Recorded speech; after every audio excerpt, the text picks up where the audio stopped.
कहते हैं कि हम डेटा भेज रहे हैं पेरेंट टू चाइल्ड। ओके, हम लोग चाइल्ड से पेरेंट डेटा पास नहीं कर सकते।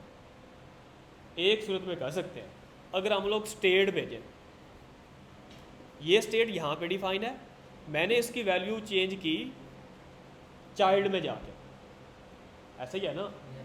तो हम लोग अगर इस तरह स्टेट पास कर देंगे देन हम लोग चाइल्ड से पेरेंट डेटा पास अपडेट कर पाएंगे, अदरवाइज़ नहीं कर पाएंगे। मैं इसको ना हटाता हूँ ताकि आपकी कन्फ्यूजन दूर हो। और यहाँ पे इस बटन को भी हटा रहा हूँ मैं, बल्कि नहीं, हाँ इसके अंदर से भी हटा रहा हूँ। और अभी हमने एक ही दफ़ा इसको कॉल किया और इसके अंदर लिखा हुआ है चेंज नेम फ्रॉम चाइल्ड, ये वाला, वो ये बटन यूज़ हो रहा है। और ये जो अहमद लिखा आ रहा है ना, वो हम पेरेंट में शो कर रहे हैं, मे बी कहाँ शो कर रहे हैं, इधर ही कर रहे हैं। इसको मैं इधर से हटा रहा हूँ।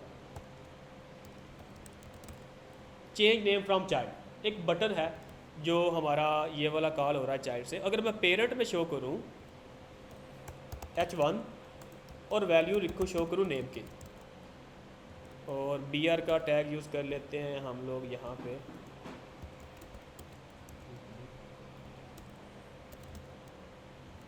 क्यों नहीं चल रहा?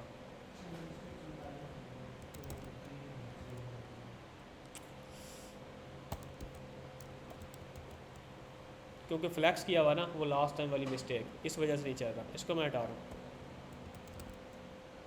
और इसको हम लोग मार्जिन स्टार्ट 20 दे देते हैं और मार्जिन टॉप 10 दे देते हैं। अब ये फंक्शन है, बटन है जो हमारा चाइल्ड में है, और ये वैल्यू अहमद हम लोग पेरेंट में शो कर रहे हैं, राइट। इसको मैं रिफ़्रेश करता हूँ। ओके, ये वाली वैल्यू अब शो हो रही है। अब मैं बटन पे क्लिक करूँगा, ये चेंज क्यों नहीं हुआ?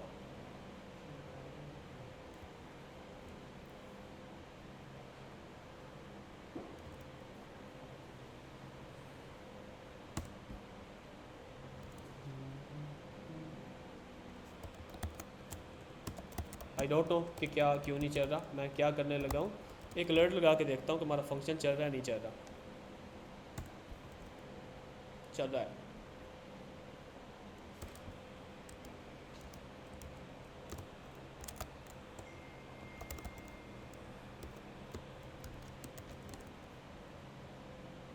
ओके, अब यहाँ पे यूज़ इफेक्ट आ जाते हैं। वैल्यू उसकी अपडेट हो चुकी है। जो हमारा है ना पेरेंट, ये सेट नेम जब मैंने कॉल किया, ये स्पेलिंग तो नहीं कहीं पे गलत,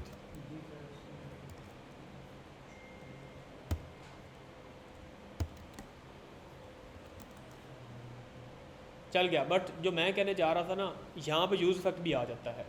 अगर मिसाल के तौर पे आपकी वैल्यू चेंज हो जाती है बट पेरेंट में चेंज नहीं होती, दैन हम उस पर्पज़ के लिए यूज़ इफेक्ट लगाते हैं। वो मैं आगे बताता हूँ आपको क्या होता है। यहाँ तक क्लियर? हमने देखा यहाँ पे कि हम पेरेंट टू चाइल्ड स्टेट कैसे पास कर सकते हैं। ओके,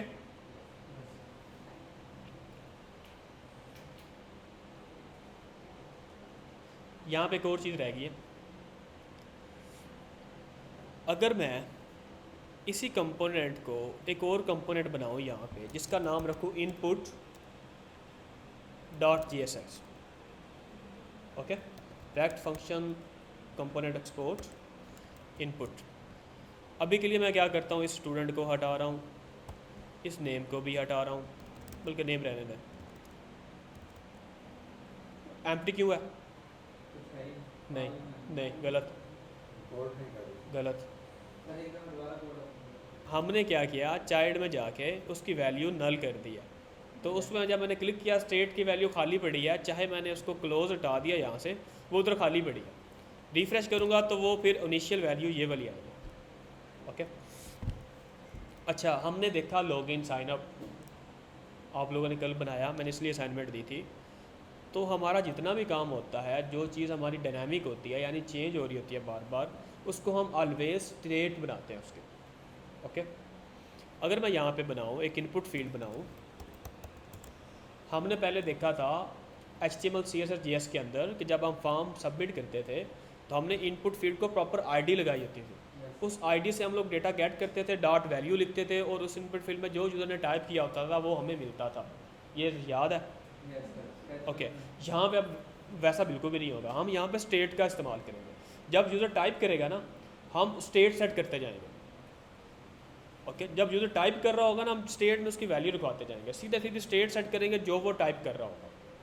उससे क्या होगा, जो जब वो उसने टाइपिंग छोड़ी होगी ना, तो हमारी उस स्टेट में वो वैल्यू पड़ी होगी। ओके, एक स्टेट बना ली हमने नेम की, सेट नेम की। यहाँ पे अली को मैं हटा रहा हूँ, कुछ भी शो नहीं हो रहा। और अगर मैं क्लास नेम लगाऊँ तो मे भी थोड़ा सा स्टाइल अच्छा हो जाए। इंटर योर नेम आ चुका है और कुछ बेहतर हुआ है। ओके, एक और काम करता हूँ, यहाँ पे मैं इसको हटा देता हूँ, इसको हटा देता हूँ। ओके, अच्छा, यहाँ पे इनपुट फील्ड का ना एक कीवर्ड मिलता है हमें ऑन चेंज का। वो तब वो क्या काम करता है, जब भी वैल्यू चेंज होती है ना, ये तब चलता है। और ये वो वाली वैल्यू देता है जो यूज़र टाइप कर रहा होता है, जो वैल्यू चेंज हो रही होती है। मिसाल के तौर पे अगर मैंने लिखा यहाँ पे, इसके अंदर ना मैं एक खाली फंक्शन छोड़ देता हूँ और नल रिटर्न कर देता हूँ ताकि एरर ख़त्म हो जाए, क्योंकि ये फंक्शन एक्सेप्ट करता है। फंक्शन नहीं लिखूँगा तो एरर आएगा। अब जब टाइप कर रहा हूँ, ऑन चेंज चल रहा है, कि जो वैल्यू मैं लिख रहा हूँ ये उसके पास है, उसके पास। अगर इस वैल्यू को जो चेंज हो रही है मैं स्टेट में रखवा दूँ, मैं जब टाइप कर रहा हूँ वो वैल्यू स्टेट में नहीं जाती जाएगी। ऐसे ही है ना? ओके, हम लोग देखते हैं कि हम लोग उस वैल्यू को पहले गेट कैसे करते हैं। ये हमें ना एक डिफ़ॉल्ट में पैरामीटर देता है जिसका नाम हम कुछ भी रख सकते हैं, बट हम लोग ई रख सकते हैं, कुछ भी रख सकते हैं। डिफ़ॉल्ट में हम लोग ई रखते हैं। और इस ई क्या है, एक बहुत बड़ा ऑब्जेक्ट होता है। जिस इनपुट फील्ड पर टाइप हो रहा होता है ना, उसकी सारी प्रॉपर्टीज इस ई में होती है। उसकी लेंथ क्या है, उसकी विड्थ क्या है, इतनी ज़्यादा होंगी कि आप लोग गिन भी नहीं सकते। उसके अंदर ना ई एक ऑब्जेक्ट है, उसके अंदर एक की पड़ी होगी टारगेट की। ओके, उस टारगेट अगेन एक ऑब्जेक्ट है, उसके अंदर एक की पड़ी होगी वैल्यू की। अगर हमने उस वैल्यू को एक्सेस करना होगा, जैसे हम आप लोगों ने कल यूज़र के नेम को एक्सेस किया था, आप लोगों ने लिखा था e.user.name समथिंग लाइक दिस, तो हम लोग क्या लिखेंगे, e.target.value। जब भी हमने इनपुट फील्ड से वैल्यू लेनी होगी जो यूज़र टाइप कर रहा होगा, आप लोगों ने लिखना है e.target.value। अगर आप लोग यहाँ पर लिख रहे हो ना a, तो आपने फिर लिखना a.target.value। वो ऑब्जेक्ट होगा जो जिसमें सारा डेटा पड़ा होगा। ओके, अगर मैं यहाँ पे लिखूँ console.log e.target.value, और अगर हम लोग कंसोल को ओपन कर लें,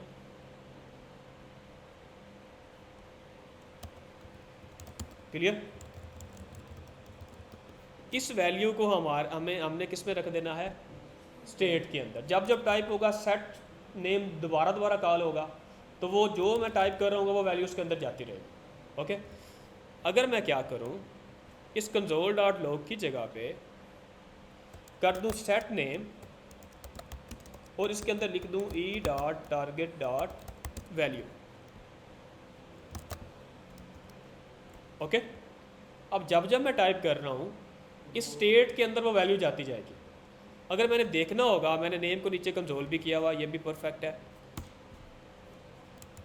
वो है ना नीचे डी, क्योंकि अब स्टेट में गया है वो, ये स्टेट की वैल्यू नीचे आ रही है, ये वाली लाइन चल रही है। मैंने टाइप किया, सेट नेम कॉल हुआ, नेम की वैल्यू चेंज होगी, और जैसे ही चेंज होगी वो जहाँ यूज़ होगा वहाँ पे ऑटोमेटिक अपडेट हो जाएगी, तो ये नीचे हो रही है। इसी तरह अगर आपने यूज़र से नेम लेना है तो इसी तरह आप लेंगे, ईमेल लेना है तो आप लोग इसी तरह लेंगे, पासवर्ड लेना है तो आप लोग इसी तरह लेंगे। एक स्टेट बनाएंगे और एक पासवर्ड की स्टेट होगी, एक सेट पासवर्ड की स्टेट होगी, और नीचे एक बटन होगा हमारा सबमिट का। बटन लिखता हूँ, इस बटन पे जब हम क्लिक करेंगे ना, जितनी हमने ऊपर स्टेट डिफाइन की होंगी उन सब में वो यूज़र का डेटा पड़ा होगा। उस डेटा को हम लोग आगे यूज़ कर सकते हैं। यूज़ कहाँ पे करेंगे, एनीबॉडी, इस डेटा को हम लोग कहाँ यूज़ करेंगे, कहाँ क्या करेंगे, इस डेटा का चार्ट डालेंगे। लॉगिन जो होगा वो यूज़र का डेटा हम किसको देंगे, सर्वर को कैसे जाएगा, यस जेसन की फॉर्म में जाएगा, राइट। उसको हम जेसन की फॉर्म में कन्वर्ट कैसे करेंगे? परफेक्ट। उसके बाद जो फैच का मेथड होगा उसके अंदर कैसे डेटा भेजेंगे? पोस्ट जाता है, परफेक्ट। बट उसके अंदर जो पैरामीटर है, यानी किस तरह हम डेटा जो यूज़र का होता है वो किस तरह हम लोग फैच के अंदर कहाँ पे रखते हैं? बॉडी के अंदर रखते हैं, यस परफेक्ट। ओके, तो ये वाला सारा डेटा फैच मेथड को जाएगा, जेसन डॉट स्ट्रिंगिफाई करेंगे जो भी यूज़र ने टाइप किया होगा, और हम लोग वो फैच की बॉडी में रख देंगे। और अगर मैं इधर एक फंक्शन बनाऊँ फैच का कांस्टेंट लॉगिन के नाम से, इसके अंदर वो मैं पूरा फैच मेथड लिख दूँ, पहले यूआरएल डाल दूँ, फिर उसके बाद कामा डाल के हमने ये ऑब्जेक्ट डालना होता है जिसमें आता है मेथड पोस्ट और ये सारा आता है, और बॉडी के अंदर अभी के लिए नेम स्ट्रिंगिफाई हो रहा है बस। तो अगर इस लॉगिन के फंक्शन को इस पर मैं कॉल कर दूँ, इस बटन के ऑन क्लिक पे, तो जब यूज़र पहले टाइप करेगा फिर लॉगिन के बटन पे क्लिक करेगा तो ऑटोमेटिक फैच कॉल होगा और उसका यूज़र नया बन जाएगा। Is it difficult?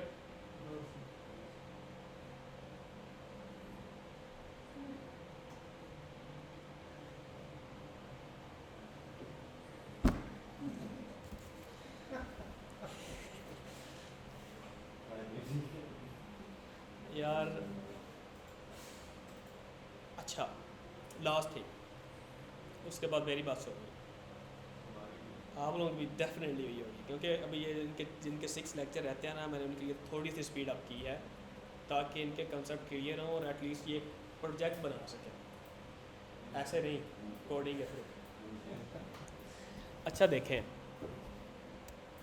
मैं आपको एक चीज़ दिखाता हूँ यहाँ पे। अभी तक जो हमने सीखा उसको मैं आपको लाइव प्रोजेक्ट में दिखाता हूँ।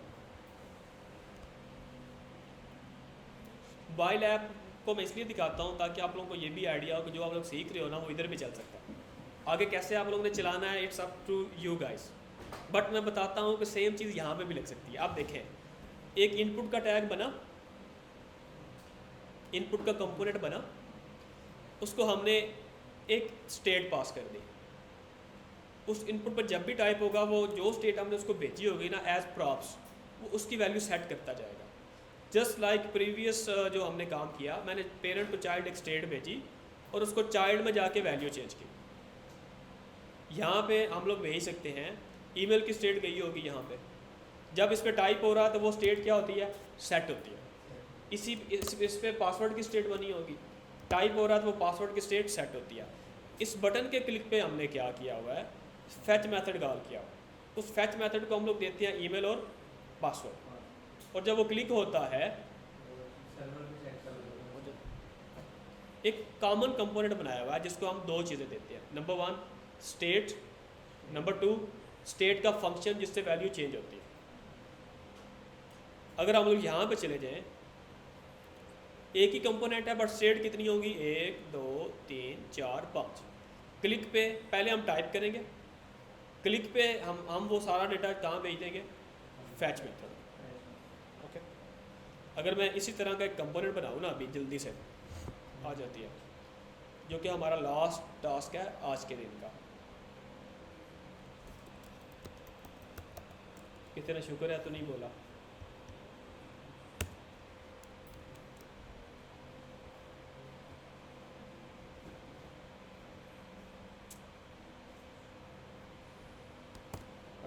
सारा हटा रहा हूँ। इस इनपुट को जस्ट मैं वहाँ पे अभी के लिए कॉल कर लेता हूँ। पहले ऊपर टाइप करूँगा,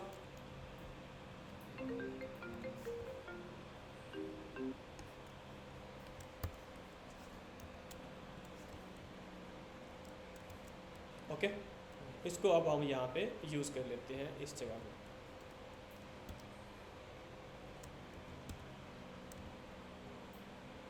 एरर किस चीज़ का है? नहीं, क्लोज नहीं किया था।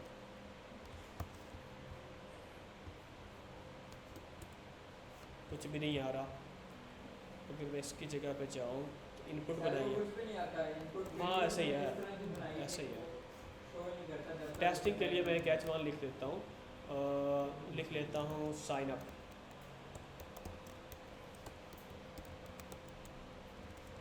ओके, ये इनपुट फील्ड आ रही है बट इसका स्टाइल कोई नहीं है, तो हम क्या करते हैं, इसका एक कॉमन स्टाइल जो है वो लगा लेते हैं, बॉर्डर।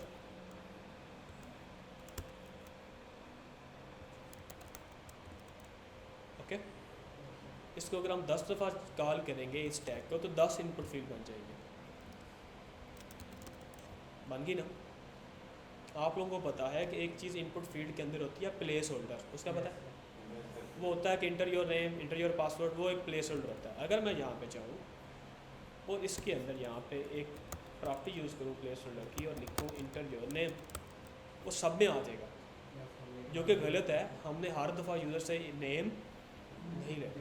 अगर मैं क्या करूँ, पेरेंट से एक वैल्यू भेज दूँ प्लेस होल्डर के नाम से और उसके अंदर हम उसकी वैल्यू रख दें, मिसाल के तौर पे इंटर योर नेम, इसको मैं हटा रहा हूँ, दोबारा इसको मैं कॉपी कर रहा हूँ, inter your email, inter your password. Okay, अभी की भी ये वहाँ पे नहीं जाएगा क्योंकि हमने उसको वहाँ पे यूज़ नहीं किया। अगर मैं चाइल्ड में जाऊँ तो चाइल्ड में वो वैल्यू अगर मैं यहाँ पे प्रॉप्स लिख लूँ,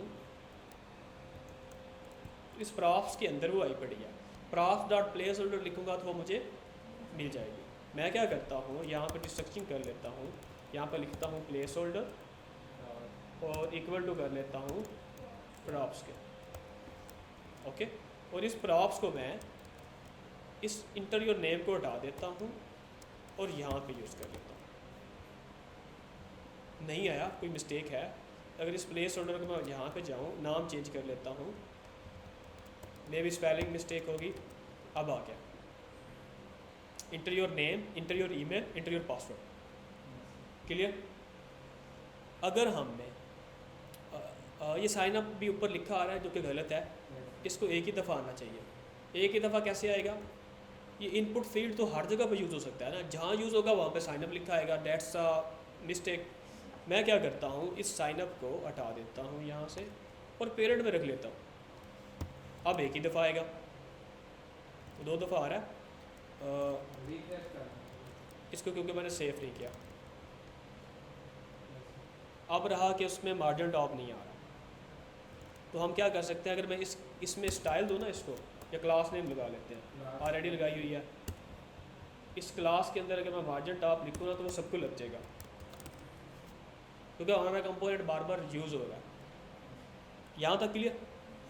अब रहा लास्ट थिंग कि हमने जो टाइप करना है ना वो हमारा स्टेट में जाना चाहिए। हम लोग बेसिकली इस जगह पे पूरा फॉर्म बना रहे हैं, तो वो लॉगिन का बटन भी यहाँ पे पड़ा हुआ, इस बटन पे जब क्लिक होगा तो हमारे पास वो सारा डेटा आना चाहिए। ओके, तो मैं क्या करूँगा, वो स्टेट इस पेरेंट में बनाऊँगा। सबसे पहले नेम क्या रेडी बनी हुई है, दूसरी स्टेट हम बना लेंगे ईमेल और पासवर्ड।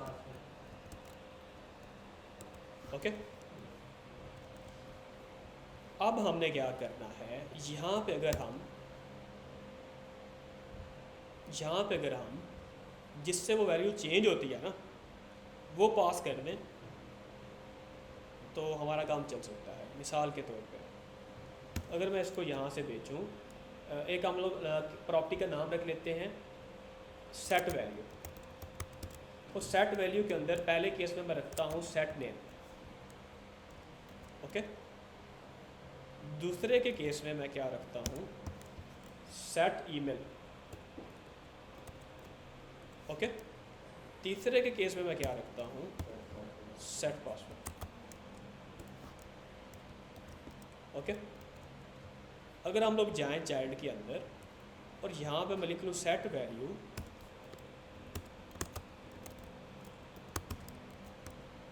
इस सेट वैल्यू में वो स्टेट पड़ी होगी जो हमने वहाँ से भेजी थी। पहले के केस में होगी नेम, दूसरे के केस में होगी ईमेल, तीसरे केस में पासवर्ड। अगर सेट वैल्यू को हम यूज़ करते हैं तो पहले के केस में सेट नेम होगा, दूसरे के केस में सेट ईमेल होगा। ओके, हम क्या करते हैं, ऑन चेंज पे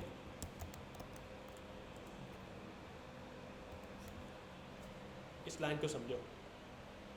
सेट वैल्यू लिखा, Yes, sir. पहले के केस में सेट वैल्यू में होगा सेट नेम, जो टाइप कर रहे होंगे वो उसमें भेज देगा।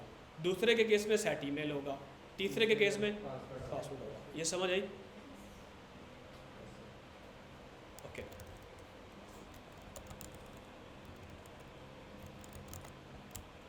अगर आप मैंने देखना होगा कि क्या हमारी तीनों स्टेट में ये वैल्यूज़ पड़ी हैं या नहीं पड़ी, तो मैं क्या करूँगा, जो बटन है ना हमारा पेरेंट का लॉगिन का, इसको हम लोग लिखते हैं साइन अप लिखते हैं, क्योंकि ऊपर साइन अप लिखा हुआ है। और इस लॉगिन को भी मैं कर देता हूँ साइन अप, और इसको कॉपी करता हूँ और यहाँ पे कर देता हूँ पेस्ट, और यहाँ पे मैं इसको हटा देता हूँ। Okay, clear? इस बटन पे जब क्लिक होगा ना, तो वो तीनों को मैंने कंट्रोल किया देखने के लिए कि उसमें क्या आता है।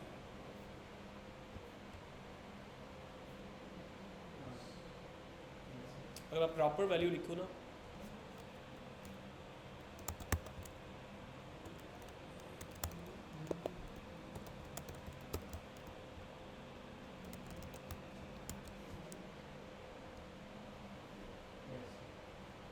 ओके। अब हम इसको मैं थोड़ा अच्छा कर देता हूँ, कोशिश करता हूँ कि मुझे क्लासेस मिल जाए बटन की।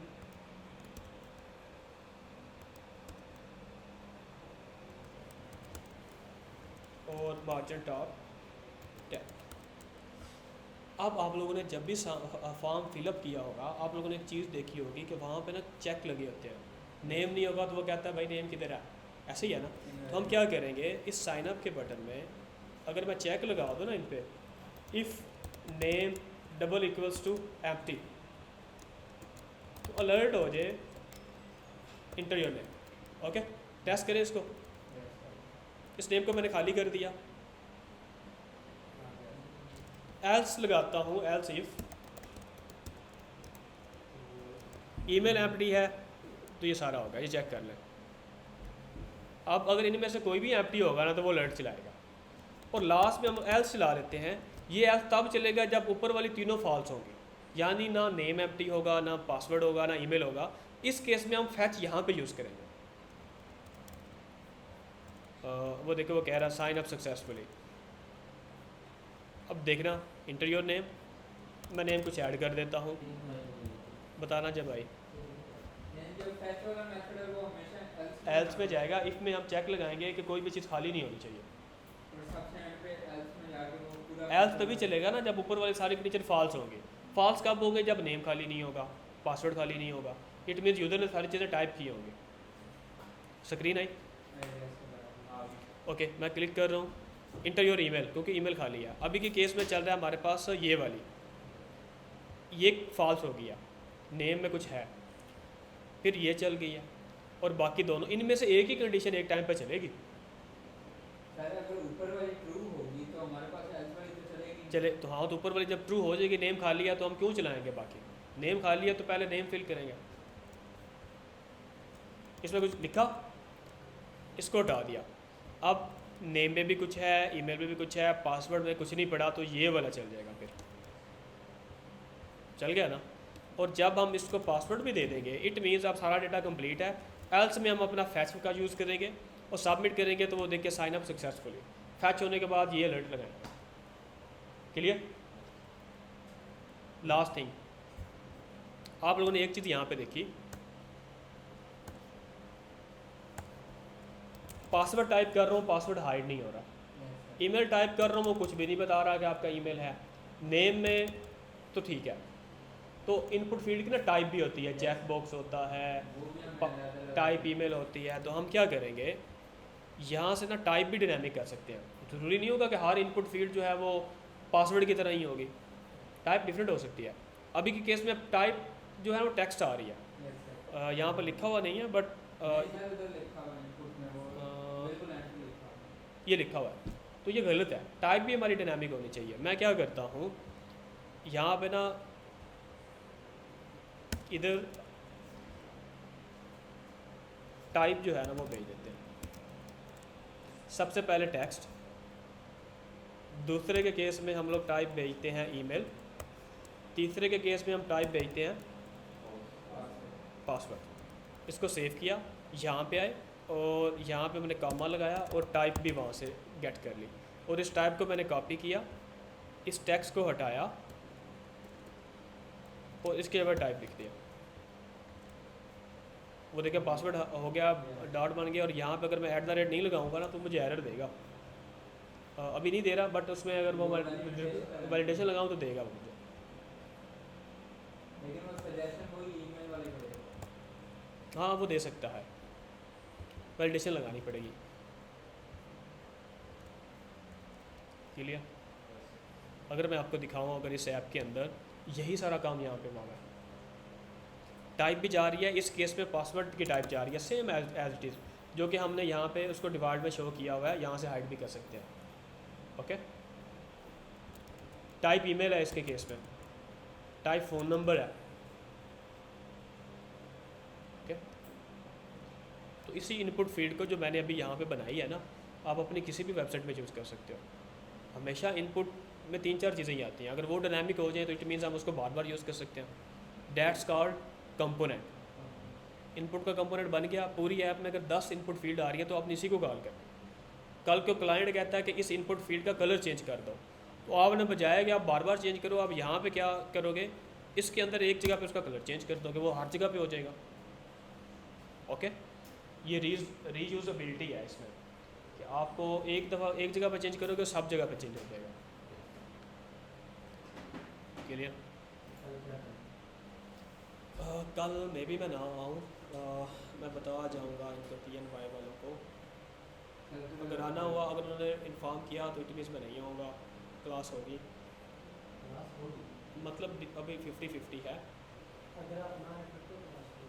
मैं उन्हें बता दूंगा क्लास नहीं, अगर होगी क्लास तो कल। असाइनमेंट पूछ रहे थे आप लोग, वो अपना कंटिन्यू रखो, वो जो प्रोजेक्ट है फ्रंट एंड वाले भाई, लॉगिन साइन अप हुआ, कोई नहीं हुआ। आगे अब अगर प्रोडक्ट का पेज बनाओ, प्रोडक्ट का पेज बनाओ, आगे उसमें प्रोडक्ट शो करो, कैटेगरी शो करो, API मेरे से ले लेना। दो टास्क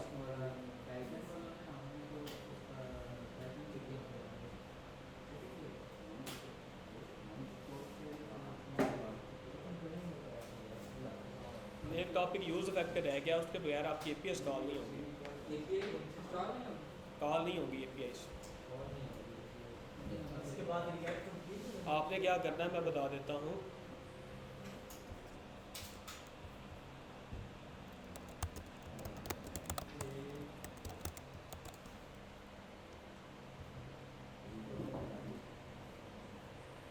फेक स्टोर डेटा, यहाँ पे फेक APIs बनी हुई हैं। ये प्रोडक्ट की API है, अगर इसको मैं कॉपी करता हूँ यहाँ से,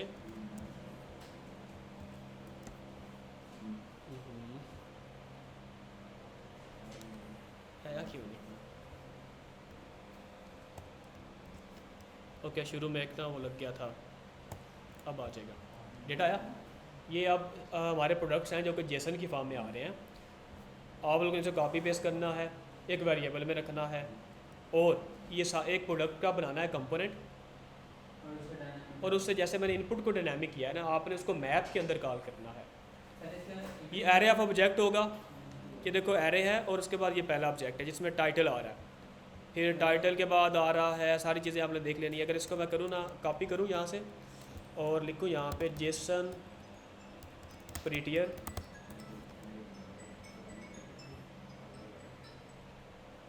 इसको कॉपी करूँ, पेस्ट करूँ और प्रीटी बनाऊँ तो ये इस तरह बन जाएगा। अब देखें, एरे है, उसके अंदर ये पहला इंडेक्स है, आईडी है, टाइटल है, प्राइस है, डिस्क्रिप्शन है, कैटेगरी है, इमेज है, इमेज भी सही आ रही होगी, और रेटिंग है उसकी, और ये फिर दूसरा ऑब्जेक्ट स्टार्ट हो गया। इसमें भी सेम डेटा होगा, ये देख रहे हो। इस पर इसको आपने एक वेरिएबल की इक्वल रखना है, एक वेरिएबल की इक्वल, मतलब let product is equal to, आगे ये डेटा लिख लेना सारा, और इस पे नीचे मैप चलाना। ओके, और मैप चला के आपने क्या करना है, एक कंपोनेंट बनाना है प्रोडक्ट का। जब भी प्रोडक्ट शो करना होगा हम उसको कॉल करेंगे, उसको टाइटल दे देंगे, उसको डिस्क्रिप्शन दे देंगे, जैसे मैंने इनपुट को कॉल किया उसको रेटिंग दे देंगे, तो वो ही बार बार यूज़ होगा। आपने ई-कॉमर्स स्टोर में ऑलवेज देखा होगा कि प्रोडक्ट हर पेज पे शो हो रहा होता है। अगर एक कंपोनेंट बना लोगे ना तो हमारी पूरी ई-कॉमर्स की साइट बन जाएगी एक तरह से। उसको बार बार कॉल करेंगे, वो सेम वही प्रोडक्ट आएगा, डेटा डिफरेंट दे देंगे हम उसको। ओके, ये असाइनमेंट है आप। ये वर्डप्रेस से आसान है। वर्डप्रेस से नहीं, वर्डप्रेस में तो 2 मिनट में हो जाएगा सर। वर्डप्रेस इससे ज़्यादा हो गई है। नहीं, मैं वैसे कह रहा हूँ कि मैंने वो साइट अब स्टार्ट की है ना दोबारा से ई-कॉमर्स, तो उसमें मैंने बार बार अब चीज़ें डालनी है। रीयूज़ होता है। अगर आपने किसी भी वेबसाइट का मेन में स्ट्रक्चर खड़ा कर दिया ना, आपको नेक्स्ट टाइम थोड़ा सा काम करना पड़ेगा, उसको बाद में कॉल करना पड़ेगा। मिसाल के तौर पर अगर वो किसी नए पेज पे आता है ना कि मेरी वेबसाइट पे ये नया पेज ऐड करो, उस नए पेज में भी वही चीज़ें होंगी जो पहले यूज़ हुई होंगी। सिर्फ एक अब क्लाइंट को नहीं पता होगा किसने कंपोनेंट बनाए हुए हैं, सिर्फ 1-2 चीज़ें और डिफरेंट हो जाएगी। हल्की फुल्की होंगी, एक कंपोनेंट नया बनाना पड़ जाएगा, उसका नया पेज आप 5 मिनट में बना दोगे। बट उसको लगेगा कि ये हफ्ते का काम है, बट आपको पता होना चाहिए कि ये हमने रीयूज़ करना है इसको। इसमें जो सर्च वाला मैसेज लगता है, ये जो हम सर्च करते हैं प्रोडक्ट, वो बाद में देखेंगे मैं कैसे रिप्लाई करूँ इसका। Assignment completed.